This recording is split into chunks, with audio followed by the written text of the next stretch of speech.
اور ایک شخص تو کیا ہوا، رسول اللہ صلی اللہ علیہ وسلم کے پاس ایک ایسی ہڈی لے کے آ گیا which was about to جو ہے نا ruined، بالکل وہ کچرا ہونے والی تھی.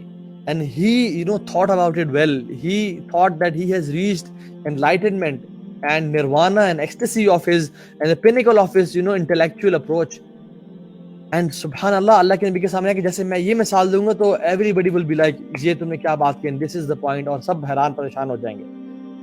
اللہ سبحانہ تعالیٰ نے جبریل علیہ السلام کو نازل کر دیا کچھ آیات کے ساتھ اور کہا وَضَرَبَ لَنَا مَثَلًا، یہ ہمیں کی مثالیں بیان کرتا ہے. وَنَسِيَ خَلْقَهُ، اور اپنی تخلیق کو بھول گیا. قَالَ مَن يُحْيِي الْعِظَامَ وَهِيَ رَمِيمٌ، اور کہتا ہے کہ اس ہڈی کو کون کھڑا کرے گا جب یہ بالکل بوسیدہ ہو جائے گی اور کچرا ہو جائے گی. قُلْ يُحْيِيهَا الَّذِي أَنشَأَهَا أَوَّلَ مَرَّةٍ، وہ ذات، وہ ہستی، وہ رب کھڑا کرے گا اس کو قیامت کے دن جس نے اس کو سب سے پہلے کھڑا کیا تھا جب یہ کچھ بھی نہیں تھا. وَهُوَ بِكُلِّ خَلْقٍ عَلِيمٌ. اینڈ رسول اللہ صلی اللہ علیہ وسلم نے یہ آیات جب پڑھ کے سنائی تو everybody was shocked. سبحان اللہ، what a reply. And he was put into his place کہ تمہاری کیا حیثیت ہے. مسلمانوں کا عقیدہ تو ہے کہ ہم لوگوں نے مرنا ہے اور ہم نے اللہ کے سامنے ایک دن کھڑے ہونا ہے جس میں اللہ سبحانہ تعالیٰ ہمیں ہمارا اعمال نامہ دیں گے، ہم اس کو پڑھیں گے اور اپنے تمام کرتوت کو دیکھیں گے جو ہم نے کیا، اور اس کا ہم نہ اللہ تعالیٰ کو حساب دیں گے.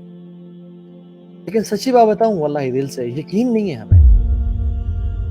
ہمارا عقیدہ تو ہے لیکن ہمارا ایمان نہیں ہے اس پہ، ہمارا یقین نہیں ہے اس پہ. Yes, we believe that we are gonna die one day، لیکن یقین جانے اگر ہمارا یقین ہوتا، اگر ہم اس پہ ایمان لاتے اور ہمارا اس پہ ایسے یقین ہوتا جیسے میرا یقین ہے کہ میں آفس جاؤں گا تو مجھے سیلری ملے گی، یا میں کھانا کھاؤں گا تو میرا پیٹ بھرے گا، اس لیے I eat to fulfill my stomach، اس لیے I go to office to get my salary، اس لیے I take a shower to feel clean، اس لیے I brush my teeth to feel that smoothness اور ایک fresh breath کے لیے. ٹھیک ہے، لیکن the point is کہ ہمارا جو آخرت کا معاملے میں جو مسئلہ ہے نا وہ یہ ہے کہ ہمیں یقین نہیں ہے اس کا.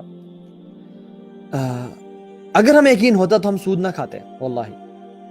اگر ہمیں یقین ہوتا تو ہم کسی کی غیبت اور چغلی نہ کرتے کیونکہ ہمیں پتہ ہے کہ قنطرہ پہ اس کا حساب ہوگا. اگر ہمیں یقین ہوتا تو ہم کسی کو برا بھلا نہ کہتے. اگر ہمیں یقین ہوتا تو ہم ماں باپ کی نافرمانی نہ کرتے. اگر ہمیں یقین ہوتا تو ہم فجر کی نماز پہ خدا کی قسم اٹھتے کہ کل میرا رب مجھ سے سوال کرے گا اور میں نے اس کا اپنے رب العالمین کو جواب دینا ہے.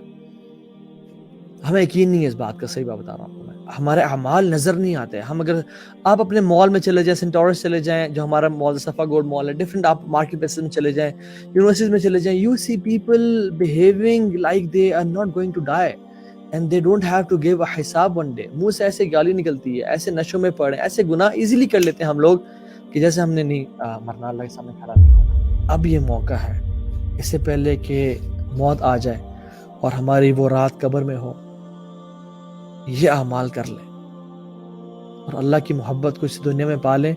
کیونکہ واللہ اس شخص سے کوئی بڑا خوش نصیب کوئی نہیں ہے جو کہ نیک اعمال کر کے جنت میں چلا گیا، اور اس شخص سے بڑا لوزر اور بدترین شخص کوئی نہیں ہے جو کہ اس دنیا میں ہی گھوم پھر کے اور تھوڑی سی عیاشی کر کے وہ جہنم میں چلا گیا. فمن زحزح عن النار وادخل الجنہ فقد فاز، جو جہنم سے بچا لیا گیا اور جنت میں داخل کر دیا گیا فقد فاز، یہ کامیاب انسان ہے.